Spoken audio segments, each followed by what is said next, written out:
क्या बताया था, आजम तेरे घटने घेरे तो राम कर्ण ना पावेगा।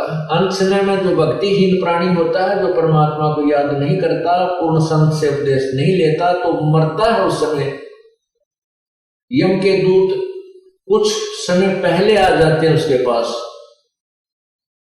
और ये मनुष्य शरीर हमारा श्वासों से निर्धारित है, आयु जो हमारी श्वासों से निर्धारित है। तो यम के दूतों को पता होता है कि इसके घंटे 2 घंटे के श्वास रहते हैं, कि 20 मिनट के हैं, यानी 1000 हैं, 2000 हैं, 50 कितने हैं, कितने सांस इसके शेष हैं। तो उस समय उसकी गर्दन बंद कर देते हैं, उसकी जुबान बंद कर देते हैं,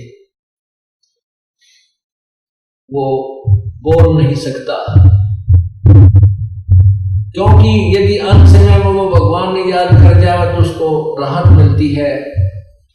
इसलिए भक्तिहीन प्राणी को अंत समय में परमात्मा याद वैसे तो आवे को नहीं, बिल्कुल नहीं आवा, चाहे कोई कोशिश कर लेना, क्योंकि उसने सारे उम्र में जो पाप और कर्म कुकर्म किए हैं वो उसके शरीर में इतना प्रभाव कर देते हैं, उसको याद दिलाएंगे राम नाम तो भी नहीं बोल सकता, क्योंकि तो पहले अभ्यास करना पड़ता है, तभी अंत समय में भगवान याद आता है। तो यम के दूत जब आते हैं तो उसकी जुबान बंद कर देते हैं, और फिर वो संकेतों से संकेत करता है, बच्चों को बुलाता है, ऐसे ऐसे करता रहता है, वो बोल नहीं सकता, क्योंकि यम के दूतों ने उसकी गर्दन, उसके घट को अंदर से घेर लिया है। और भक्तिहीन प्राणी फिर क्या करता है, संकेतों से बोला है। अब देखो अंत समय में राम नाम उसके याद आएगा जो पहले अभ्यास कर रहा है। जैसे अब आप आते हो, नाम ले लिया, ज्ञान सुना, कभी आरती कर रहे हो, सुबह का नित्यनेम कर रहे हो, कभी दोपहर की रामायणी कर रहे हो, फिर कभी शब्द सुन रहे हो परमात्मा की महिमा के, कभी सत्संग सीडी आपने कोई कैसेट से सुन रहे हो, और कभी अपना फिर मंत्र याद कर रहे हो। तो आपका अभ्यास बढ़ गया, आपको स्वप्न में भी भगवान याद रहेगा, रात में भी, दिन में भी, काम धंधे से फुर्सत मिलते ही परमात्मा याद आ जाता है। और जब आपकी मृत्यु होगी आपका ही भगवान याद आएगा फिर, क्योंकि अंत समय में जब हम भगवान को, क्योंकि गीता जी में लिखा है 8वें अध्याय के 13वें श्लोक में कि अर्जुन मेरा एक ओम मंत्र है, इसका अंतिम सांस तक, आखिरी सांस तक, मरते समय तक इसको याद करता हुआ शरीर छोड़कर जाएगा तो मेरे वाली गति को प्राप्त होगा। और 8वें अध्याय के 8 से लेकर 10 3 मंत्रों में ये कहा कि उस परमात्मा की भक्ति करता हुआ जो प्राणी अंतिम सांस तक उसकी भक्ति करता, शरीर छोड़कर जाता, तो उसको प्राप्त हो जाता है। और ये बिल्कुल सही है।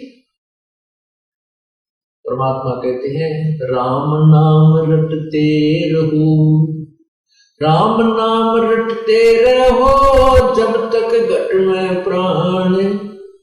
आखिरी सांस तक सभी ये सिमरण करना पड़ेगा, क्योंकि हमारा श्वास से सिमरण चलता है, वो सतनाम होता है, और उसका अंतिम सांस तक जाप करने से ही हम परमात्मा प्राप्त होते हैं। अंत समय में सांस सुमरण जब होगा जब हम पहले अभ्यास कर रहे होंगे।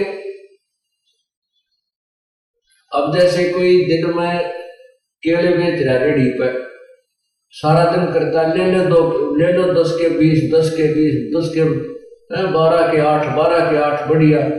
रात में फिर वो इतना रुके मारे सारी रात, ले लो 8 के 12, 12 के 8, 12 के 8।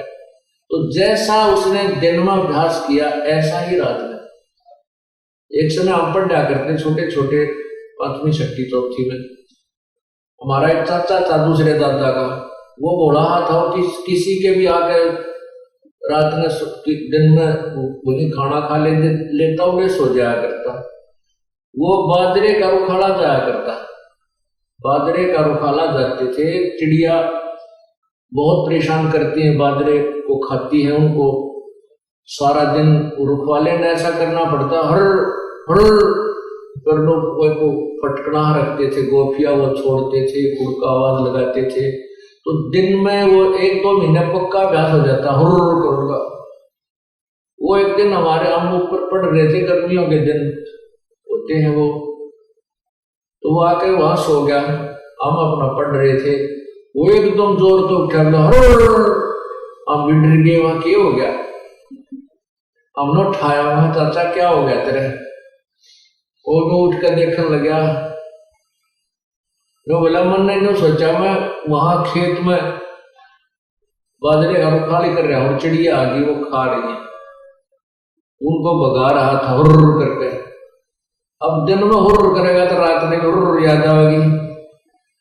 अब हम सारे जीवन में परमात्मा याद करेंगे, मरेंगे, मरते समय हमारा भगवान याद आएगा। और जिसने परमात्मा याद किया नहीं, सारा दिन सारी उम्र खो दी 2 के 20 बनाने में, तो उसका समय परमात्मा याद नहीं आएगी, वही बातें वही कुमत याद आएगी।